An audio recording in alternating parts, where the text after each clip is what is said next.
Okay, this like looking cool. Let me see. Do do do do do do. Uh uh uh. Mm, mm, mm, mm.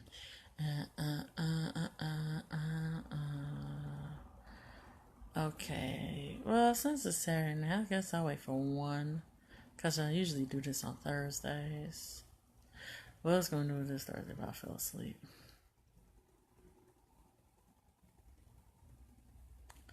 Okay, what's up? What's up? This Record Chronicles is your host, Jay Lavonne. I am chilling. Just got in from work. I am tired as hell. Oh my God. Feet barking like a mug. So this is a lovely Saturday night. Oh my God, it's so late for a Saturday night. Oh my goodness. Red Cup. So my last topic that I talked about was the whole Nelly versus Ashanti thing when Nelly got mad at his dad for taking pictures with Ashanti. And I thought that was very petty. And I was talking about how I was petty in relationships also. No, I'm not going to pass out Joe. So I use my last relationship as an example of how I was being petty to the simple fact that some of the stuff that's been going on with me and my ex are pretty new and it was still fresh on my mind. Do I want that dude back? Hell to the no, no, to the no, no, no. I don't think I want any of my exes back. Once you break up with me, that's a done data. So, by me discussing how petty I was in a relationship, I was thinking like different angles how you could look at the whole thing with Ashanti and Nelly and Nelly's dad, and then Ollie kept on dropping bombs and all this other stuff. And then we were questioning what the hell wrong with Ali? Whose man's is this? So tonight's topic is about the ribbon cutting ceremony, breakup. And the ribbon cutting ceremony when they was having this big old celebration at the Orch. But the funny thing was there was all white politicians and no black politicians at all.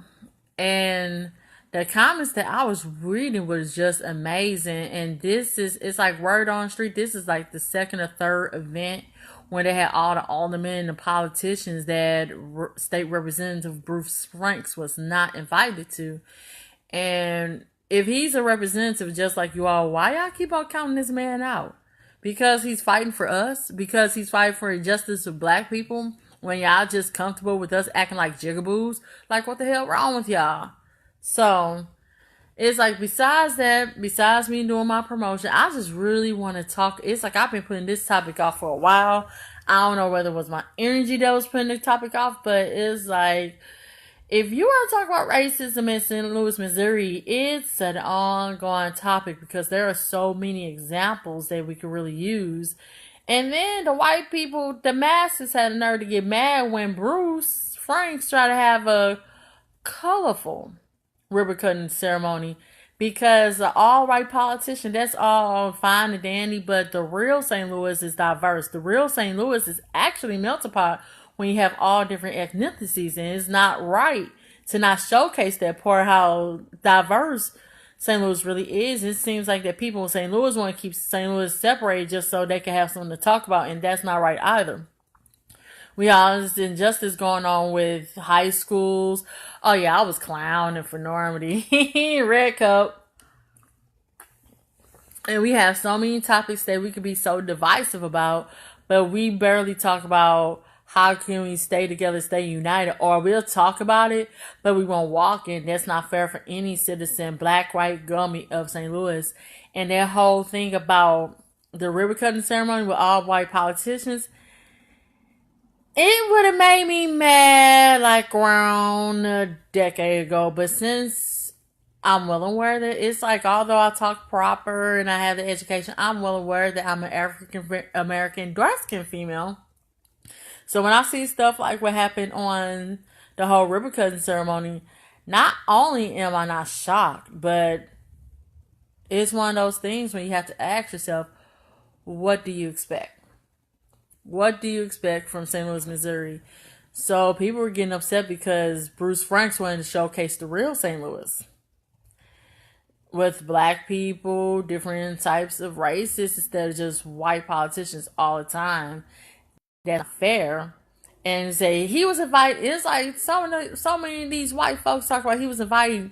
No, if he was invited, I think he would have been there with the other politicians. And if you're not a politician, if you're not with the politicians, stop saying that shit.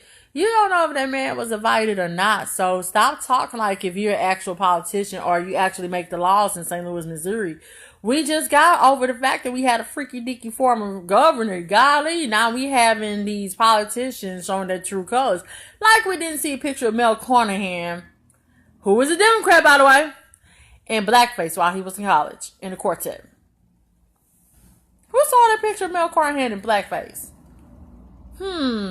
The more you know, huh? So, rack up.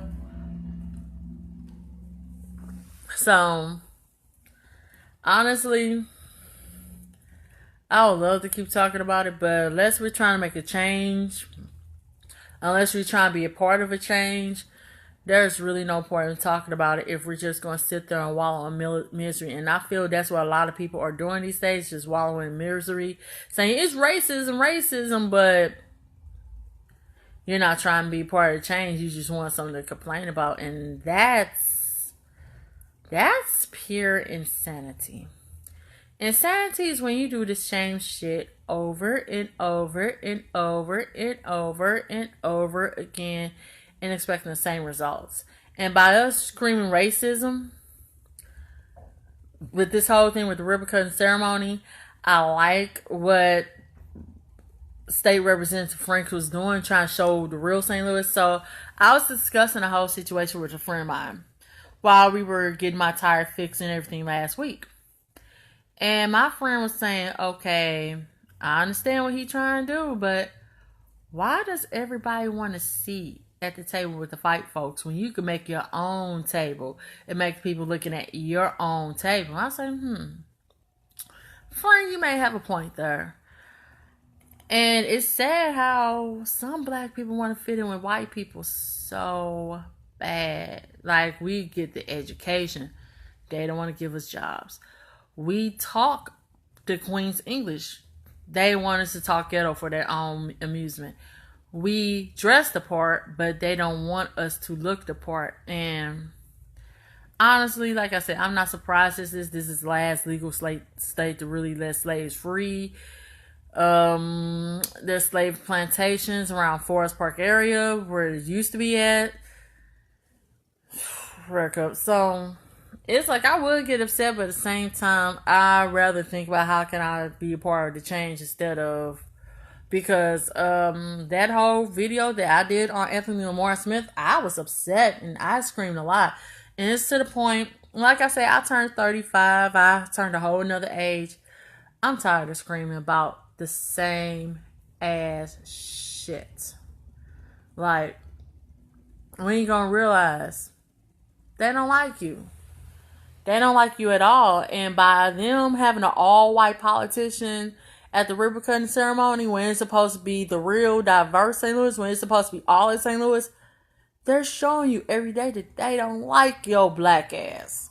And for them not to invite this, like I said, this is the second, third time I've heard word on the street that they did not invite State Representative Franks at. So if they're not inviting the most blackest, and I don't say blackest as in color, blackest as in pro-black, heritage-wise, if they don't invite the blackest ass politician at a ceremony like that, what does that tell you how they feel about black people? What does that tell you about black people when you can't drive after certain times at night, unless you're in St. Louis City? And that's something that I want us, black, white, Gumby, to really think about. How can we create more diversity within the races instead of being so divisive all the damn time? Like, we talk about race.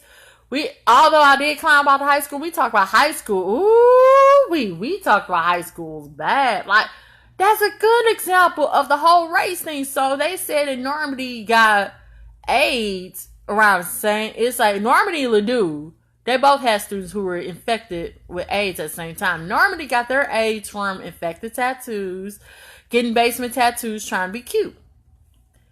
And they blew it all out of proportion, but they didn't say nothing about Ladue. And Ladue had just as many, or if not more, students than Normandy who was affected with AIDS. And someone from the Riverview pointed out, said, yeah, y'all have AIDS. I said, first off, that's from basement tattoos. Second of all, pull up Ladue stuff, then we could talk. If you ain't pulling up Ladue stuff, don't diss my red or green at all. No. Do not diss my red or green if you're not going to pull up Ladue stuff. Because Ladue, they were infected at the same time.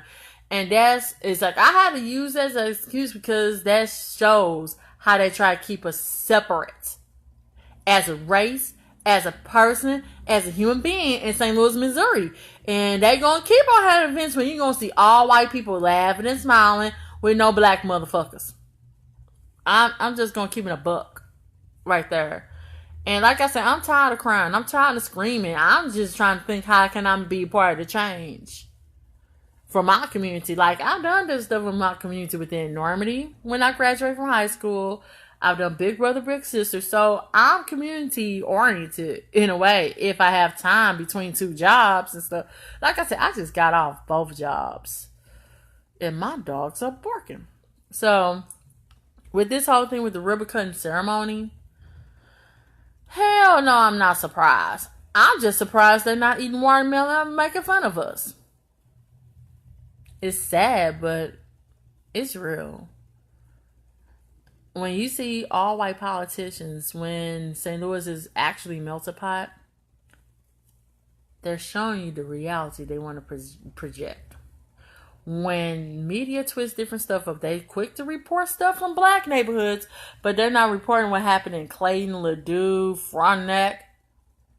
They're projecting a certain type of reality into your mind, and that shit ain't right.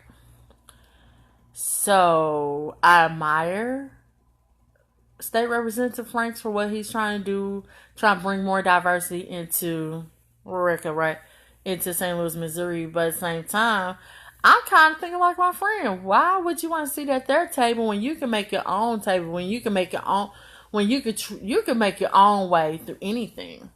And I think that's a problem that we have as African Americans. Sometimes it's not that we want to be so accepted. It's just that we want to be treated so equal that we don't realize that we're never going to be equal in mentality, in treatment, in nothing. I guess they poop on more. Well, they didn't poop exactly on Dr. King's dream. It's just a little distorted from what he was saying in the 60s. So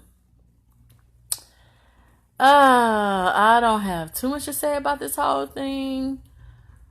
But I'm still not surprised that they're showing certain type of reality. So if you have a job, raise your red cup. If you pay your bills, raise your red cup. If you are running your own household, raise your red cup. If you own the stuff, raise your red cup. If you're tired as hell and you try to get ready for the work week next week like me, raise your red cup. Otherwise, I'm going to work on some more topics. Tell me what y'all think about the whole thing with the ribbon cutting ceremony. Raise your red cup. Oh, you did see that I promoted already? Oh, yeah.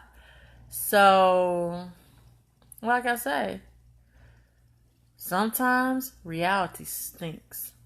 And for them to have an all-white politician, no black politician in their picture, that's the reality that they want you to see and they want to make for real. It's up to us to make our own realities from different racial situations instead of crying racism or no diversity. So, raise your red cup if you say fuck racism. Okay, so I'm going to say deuces because it's Saturday night and I'm working a double tomorrow. So, raise your red cup if you got to pay them bills, dog. So, bye.